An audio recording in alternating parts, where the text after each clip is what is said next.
دیکھیے، جیسے گزشتہ نشست میں صحیح احادیث کی روشنی میں سورۃ الفاتحہ کی بے شمار فضائل اور مادی اور روحانی فوائد بیان کیے گئے کہ جو بندہ مکمل یکسوئی، انہماک کے قلب، خشوع و خضوع اور فہم سورۃ الفاتحہ کے ساتھ کثرت سے سورۃ الفاتحہ کی تلاوت کرتا ہے، اللہ جل وعلا اسے ہر قسم کی جسمانی اور روحانی بیماریوں اور تکالیف و عوارض سے شفا عطا فرما دیتا ہے۔ روزگار کے معاملات، روزی میں تنگی اور دیگر معاشی مسائل سے سورۃ الفاتحہ کے ورد کے ذریعے نجات حاصل ہوتی ہے، اور خاص طور پر سکینہ و طمانینت قلب کے لیے، دل کے سکون کے لیے سورۃ الفاتحہ کی تلاوت انتہائی مفید ہے۔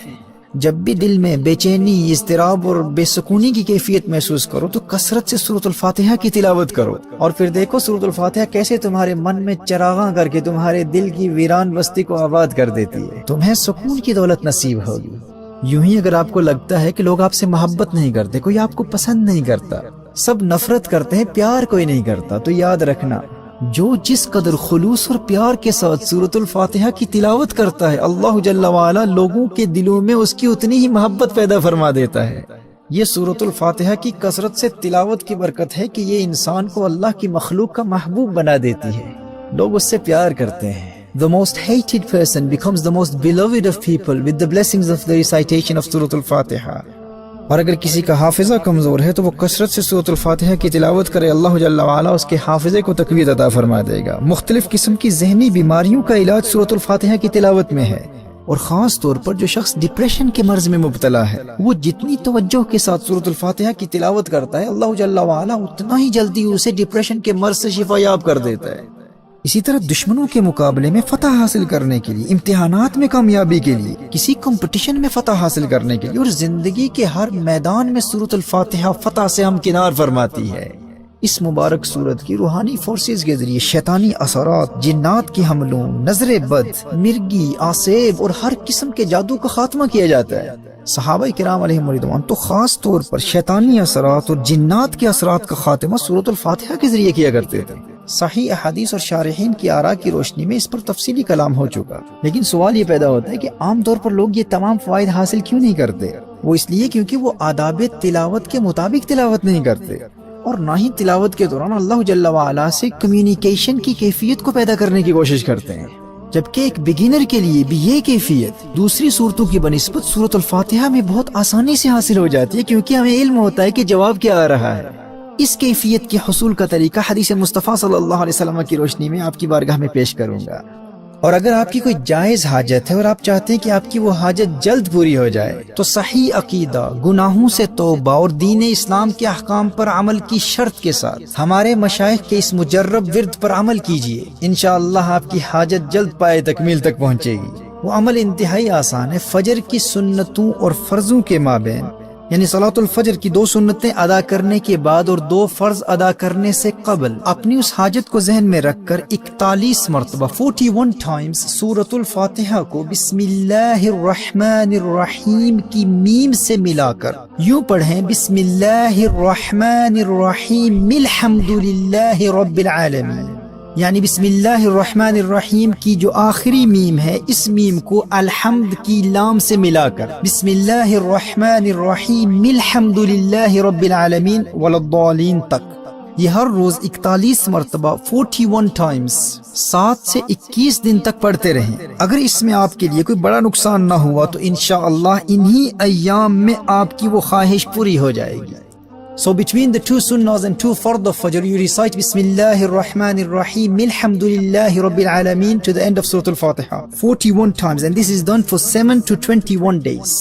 محترم احبہ، سورۃ الفاتحہ کی روحانی پاور کا اندازہ اس حدیث سے بھی لگایا جا سکتا ہے کہ امام ترمذی نے اور امام ابن حبان اور ابن خزیمہ دونوں نے اپنی صحیحین میں حضرت ابو ہریرہ رضی اللہ تعالی عنہ کی روایت کو نقل کیا۔ نبی کریم صلی اللہ تعالی علیہ وآلہ وسلم نے حضرت ابی بن کعب رضی اللہ تعالی عنہ سے ارشاد فرمایا، أتحب أن أعلمك سورة لم ينزل في التوراة ولا في الإنجيل ولا في الزبور ولا في القرآن مثلها؟ تمہیں ایسی صورت نہ سکھاؤں جس جیسی صورت نہ تورات میں ہے، نہ انجیل میں ہے، نہ زبور میں ہے، اور نہ ہی قرآن میں اس جیسی کوئی صورت ہے؟ انہوں نے عرض کیا، نعم یا رسول اللہ صلی اللہ علیہ وآلہ وسلم، جی ارشاد فرمائیے یا رسول اللہ صلی اللہ علیہ وسلم۔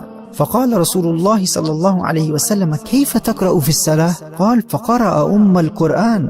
فقال رسول الله صلى الله تعالى عليه وآله وسلم والذي نفسي بيده ما أنزل الله في التوراة ولا في الإنجيل ولا في الزبور ولا في القرآن مثلها. کونین کے والی صلی اللہ تعالی علیہ وآلہ وسلم نے ارشاد فرمایا نماز میں کیا پڑھتے ہو؟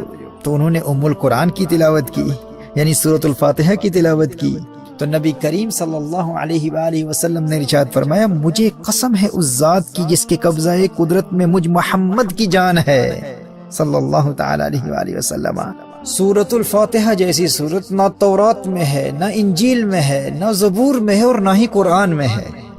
اللہ اکبر، سبحان اللہ. یہ وہ سورت ہے جو آپ سب کو ازبر ہے، ہم سب جانتے ہیں، نماز میں پڑھتے ہیں.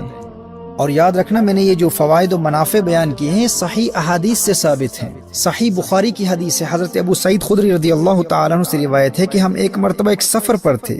ایک لونڈی آئی اور کہا کہ یہاں کے قبیلے کے سردار کو ایک سانپ نے کاٹ لیا ہے، کیا آپ میں کوئی ایسا ہے جو جھاڑ پھونک یا دم وغیرہ کر دے؟ صحابہ کرام علیہم رضوان میں سے ایک شخص نے وہاں جا کر کچھ پڑھ کر دم کر دیا اور اللہ جل وعلا کے فضل و کرم سے وہ شخص بالکل ٹھیک ہو گیا.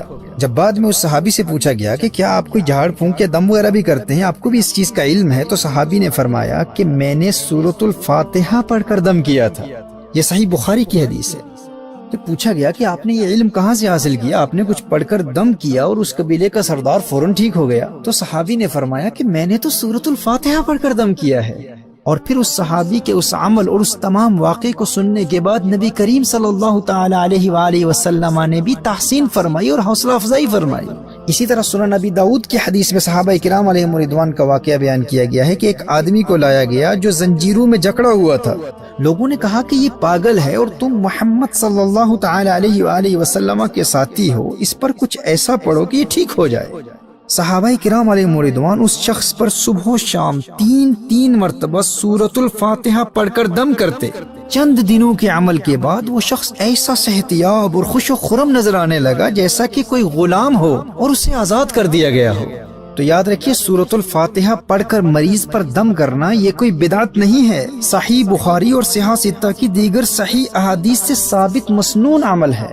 کوئی شخص کسی بھی مرض میں مبتلا ہو سورۃ الفاتحہ کی تلاوت کر کے اس پر دم کیا جائے، اور اگر کوئی شیطانی اثرات یا جنات کے اثرات میں مبتلا ہو، آسیب زدہ ہو، اس پر کسی نے جادو کر دیا ہو، تو صحابہ کرام علیہم رضوان کے عمل کی روشنی میں صبح و شام تین مرتبہ سورۃ الفاتحہ پڑھ کر اس پر دم کر دیا جائے، اللہ جل وعلا اسے شفا عطا فرما دے گا.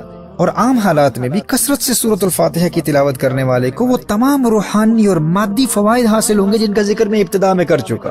لیکن یاد رکھیے سورۃ الفاتحہ کی حقیقی اسپرچل فورسز، روحانی فورسز تک رسائی اسے ہی حاصل ہوتی ہے جو آداب تلاوت کو مد نظر رکھتے ہوئے خلوص نیت کے ساتھ اپنے دل کو دنیا کے خیالات سے پاک کر کے مکمل خشوع و خضوع کے ساتھ اور اللہ کی جانب سے آنے والے جواب سے روحانی لطف و سرور حاصل کرتے ہوئے سورۃ الفاتحہ کی تلاوت کے ذریعے اللہ جل وعلا کے قرب کی منازل طے کرتا ہے.